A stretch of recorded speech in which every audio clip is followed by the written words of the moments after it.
بسم اللہ الرحمن الرحیم۔ سورہ بقرہ، سورت نمبر 2۔ شروع کرتا ہوں اللہ کے نام سے جو بڑا مہربان نہایت رحم والا ہے۔ الف لام میم۔ مختلف صورتوں کے شروع میں یہ حروف اسی طرح الگ الگ نازل ہوئے تھے۔ ان کو حروف مقطعات کہتے ہیں، اور صحیح بات یہ ہے کہ ان کا ٹھیک مطلب اللہ تعالیٰ کے سوا کسی کو معلوم نہیں۔ یہ اللہ تعالیٰ کی کتاب کا ایک راز ہے جس کی تحقیق میں پڑھنے کی ضرورت نہیں، اور عقیدہ یا عمل کا کوئی مسئلہ ان کے سمجھنے پر موقوف نہیں۔ ذالک الکتاب لا ریب فیہ ھدی للمتقین۔ اس کتاب کے اللہ کی کتاب ہونے میں کوئی شک نہیں، پرہیزگاروں کو راہ دکھانے والی ہے۔ یعنی اس کتاب کی ہر بات کسی شک و شبہ کے بغیر درست ہے۔ انسان کی لکھی ہوئی کسی کتاب کو 100% شک سے بالاتر نہیں سمجھا جا سکتا، کیونکہ انسان کتنا ہی بڑا عالم ہو اس کا علم محدود ہوتا ہے، اور اکثر اس کی کتاب اس کے ذاتی گمان پر مبنی ہوتی ہے۔ لیکن چونکہ یہ کتاب اللہ تعالیٰ کی ہے جس کا علم لامحدود بھی ہے اور 100% یقینی بھی، اس لیے اس میں کسی شک کی گنجائش نہیں۔ کسی کو شک ہو تو یہ اس کی ناسمجھی کی وجہ سے ہوگا۔ کتاب کی کوئی بات شبہ والی نہیں۔ اگرچہ قرآن کریم نے صحیح راستہ ہر ایک کو دکھایا ہے، خواہ وہ مومن ہو یا کافر، اس لیے اس معنی کے لحاظ سے اس کی ہدایت سب کے لیے ہے۔ لیکن نتیجے کے اعتبار سے دیکھا جائے تو اس ہدایت کا فائدہ انہی کو پہنچتا ہے جو اس کی بات مان کر اس کے تمام احکام اور تعلیمات پر عمل کرے۔ اس لیے یہ فرمایا گیا کہ یہ ہدایت ہے ڈر رکھنے والوں کے لیے جو بے دیکھی چیزوں پر ایمان لاتے ہیں۔ الخاتم۔ ڈر رکھنے کا مطلب یہ ہے کہ انسان یہ بات ہمیشہ پیش نظر رکھے کہ اسے ایک دن اللہ کے حضور اپنے تمام اعمال کا جواب دینا ہے، لہٰذا مجھے کوئی ایسا کام نہ کرنا چاہیے جو اس کی ناراضی کا باعث ہو۔ اسی خوف اور دھیان کا نام تقویٰ ہے۔ بے دیکھی چیزوں کے لیے قرآن کریم نے غیب کا لفظ استعمال فرمایا ہے۔ اس سے مراد وہ چیزیں ہیں جو آنکھوں سے دکھائی نہیں دیتی، نہ ہاتھ سے چھو کر یا ناک سے سونگھ کر انہیں محسوس کیا جا سکتا ہے، بلکہ وہ صرف اور صرف اللہ تعالیٰ کی وحی کے ذریعے معلوم ہوتی ہیں۔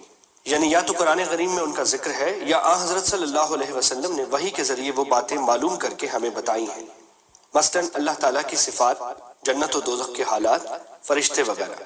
یہاں اللہ کے نیک بندوں کی یہ تعریف کی جا رہی ہے کہ یہ لوگ صرف اللہ تعالیٰ اور اس کے رسول صلی اللہ علیہ وسلم کے ارشادات پر یقین کر کے ان چیزوں کو دل سے مانتے ہیں جو انہوں نے آنکھوں سے نہیں دیکھی۔ یہ دنیا چونکہ امتحان کی جگہ ہے، اس لیے اگر یہ چیزیں آنکھوں سے نظر آ جاتی اور پھر کوئی شخص ان پر ایمان لاتا تو کوئی امتحان نہ ہوتا۔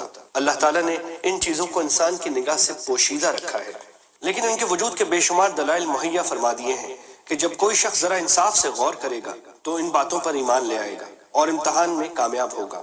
قرآن کریم نے بھی وہ دلائل بیان فرمائے جو انشاءاللہ آگے آتے رہیں گے۔ ضرورت صرف اس بات کی ہے کہ قرآن کریم کو حق طلبی کے جذبے سے غیر جانبدار ہو کر پڑھا جائے اور یہ خیال دل میں رکھا جائے کہ یہ معاملہ ایسا نہیں ہے کہ اس میں لاپرواہی برتی جائے۔ انسان کی ہمیشہ کی زندگی کی بہتری اور تباہی کا معاملہ ہے، لہٰذا یہ ڈر دل میں ہونا چاہیے کہ کہیں میری نفسانی خواہشات قرآن کریم کے دلائل ٹھیک سمجھنے میں رکاوٹ نہ بن جائیں۔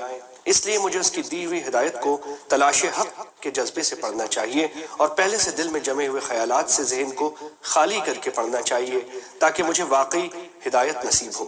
یہ ہدایت ہے ڈر رکھنے والوں کے لیے کا ایک مطلب یہ بھی ہے الذین یؤمنون بالغیب ویقیمون الصلاة ومما رزقناہم ينفقون۔ جو لوگ غیب پر ایمان لاتے ہیں اور نماز کو قائم رکھتے ہیں اور ہمارے دیے ہوئے مال میں سے خرچ کرتے ہیں۔ جو لوگ قرآن کریم کی ہدایت سے فائدہ اٹھاتے ہیں، یہاں ان کی اہم صفات بیان فرمائی گئی ہیں۔ ان میں سب سے پہلی صفت تو یہ ہے کہ وہ غیب یا اندیکھی چیزوں پر ایمان لاتے ہیں، جس کی تفصیل پیچھے گزری۔ اس میں تمام ایمانیات داخل ہو گئے، جس کا خلاصہ یہ ہے کہ جو کچھ اللہ تعالیٰ نے قرآن کریم میں بیان فرمایا یا جو کچھ نبی اکرم صلی اللہ علیہ وسلم نے ارشاد فرمایا، ان سب پر ایمان لاتے ہیں۔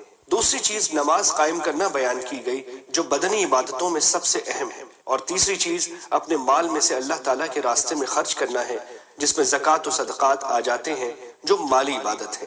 والذین یؤمنون بما انزل الیک وما انزل من قبلک وبالآخرۃ هم یوقنون۔ اور جو لوگ ایمان لاتے ہیں اس پر جو آپ کی طرف اتارا گیا اور جو آپ سے پہلے اتارا گیا، اور وہ آخرت پر بھی یقین رکھتے ہیں۔ یعنی اس بات پر ایمان رکھتے ہیں کہ جو وحی حضور اقدس صلی اللہ علیہ وسلم پر اتاری گئی وہ بھی بالکل سچی ہے، اور جو آپ سے پہلے انبیاء کرام علیہ السلام مثلاً حضرت موسیٰ یا حضرت عیسیٰ علیہ السلام پر نازل کی گئی تھی وہ بھی بالکل سچی تھی، اگرچہ بعد میں لوگوں نے اسے ٹھیک ٹھیک محفوظ نہ رکھا بلکہ اس میں تحریف کر دی۔ اس آیت میں ایک لطیف اشارہ اس طرف بھی موجود ہے کہ وحی کا سلسلہ حضرت صلی اللہ علیہ وسلم پر ختم ہو گیا۔ آپ کے بعد کوئی ایسا شخص پیدا نہیں ہوگا جس پر وحی آئے یا اسے پیغمبر بنایا جائے، کیونکہ یہاں اللہ تعالیٰ نے صرف حضرت صلی اللہ علیہ وسلم پر نازل ہونے والی وحی اور آپ سے پہلے کے انبیاء علیہ السلام پر نازل ہونے والی وحی کا ذکر فرمایا ہے، آپ کے بعد کی کسی وحی کا ذکر نہیں فرمایا۔ اگر آپ کے بعد بھی کوئی نیا پیغمبر آنے والا ہوتا یا اس کی وحی پر ایمان لانا ضروری ہوتا تو اس کو بھی یہاں بیان فرمایا جاتا، جیسا کہ پچھلے پیغمبروں سے یہ عہد لیا گیا تھا کہ آپ حضرات کے بعد حضور نبی کریم صلی اللہ علیہ وسلم تشریف لانے والے ہیں، آپ کو بھی ان پر ایمان رکھنا ہوگا۔ آخرت سے مراد وہ زندگی ہے جو مرنے کے بعد حاصل ہوگی اور جو ہمیشہ کے لیے ہوگی، اور اس میں ہر بندے کو دنیا میں بھی کیے ہوئے اعمال کا حساب دینا ہوگا، اور اسی کی بنیاد پر یہ فیصلہ ہوگا کہ وہ جنت میں جائے گا یا جہنم میں۔ اگرچہ یہ آخرت بھی ان اندیکھی چیزوں میں شامل ہے جس پر ایمان لانے کا ذکر سب سے پہلے کیا گیا تھا، لیکن آخر میں اسے علیحدہ کر کے خصوصی اہمیت کے ساتھ ذکر کیا گیا ہے۔ شاید اس کی وجہ یہ ہے کہ آخرت کا عقیدہ ہی در حقیقت انسان کی سوچ اور اس کی عملی زندگی کو صحیح راستے پر رکھتا ہے۔ جو انسان یہ یقین رکھتا ہو کہ ایک دن مجھے اللہ کے سامنے پیش ہو کر اپنے ہر عمل کا جواب دینا ہے، وہ کسی گناہ یا جرم کے ارتکاب پر کبھی ٹھٹائی کے ساتھ آمادہ نہیں ہوگا۔ أولئك على هدى من ربهم وأولئك هم المفلحون۔ یہی لوگ اپنے رب کی طرف سے ہدایت پر ہیں اور یہی لوگ فلاح اور نجات پانے والے ہیں۔ إن الذين كفروا سواء عليهم أأنذرتهم أم لم تنذرهم لا يؤمنون۔ کافروں کو آپ کا ڈرانا یا نہ ڈرانا برابر ہے، یہ لوگ ایمان نہ لائیں گے۔ یہاں ان کافروں کا ذکر ہو رہا ہے جنہوں نے یہ طے کر لیا تھا کہ چاہے کتنے واضح اور روشن دلائل ان کے سامنے آ جائیں وہ کبھی حضرت صلی اللہ علیہ وسلم کی دعوت پر ایمان نہیں لائیں گے۔ حضرت عبداللہ بن عباس رضی اللہ عنہما نے اس آیت کی تفسیر میں فرمایا کہ یہ وہ لوگ ہیں جو کفر پر اڑ گئے ہیں۔ ترجمے میں کفر اپنا لیا ہے کہ الفاظ اسی مفہوم کو ادا کرنے کے لیے استعمال کیے گئے ہیں۔ ڈرانا انذار کا ترجمہ کیا گیا ہے۔ قرآن کریم نے انبیاء کرام علیہ السلام کی دعوت کو بکثرت ڈرانے سے تعبیر فرمایا ہے، کیونکہ انبیاء کرام علیہ السلام لوگوں کو کفر اور بدعمالیوں کے برے انجام سے ڈراتے ہیں۔ لہٰذا آیت کا مطلب یہ ہوا کہ آپ چاہے ان کو دعوت دیں یا نہ دیں، ان کے سامنے دلائل پیش کریں یا نہ کریں، چونکہ انہوں نے تہیہ کر رکھا ہے کہ کوئی بات ماننی نہیں ہے، اس لیے وہ ایمان نہیں لائیں گے۔ ختم اللہ علی قلوبہم وعلی سمعہم وعلی ابصارہم غشاوۃ ولہم عذاب عظیم۔ اللہ تعالیٰ نے ان کے دلوں پر اور ان کے کانوں پر مہر کر دی ہے اور ان کی آنکھوں پر پردہ ہے اور ان کے لیے بڑا عذاب ہے۔ اس آیت میں یہ واضح فرمایا گیا ہے کہ ضد اور ہٹ دھرمی بڑی خطرناک چیز ہے۔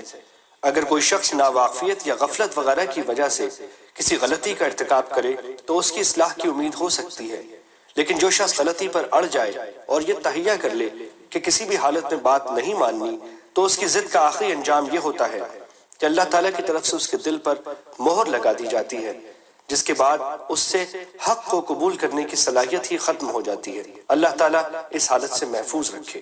لہٰذا اس پر یہ شبہ نہیں ہونا چاہیے کہ جب خود اللہ تعالیٰ نے ان کے دل پر مہر لگا دی تو وہ معذور ہو گئے، اس لیے کہ یہ مہر لگانا خود انہی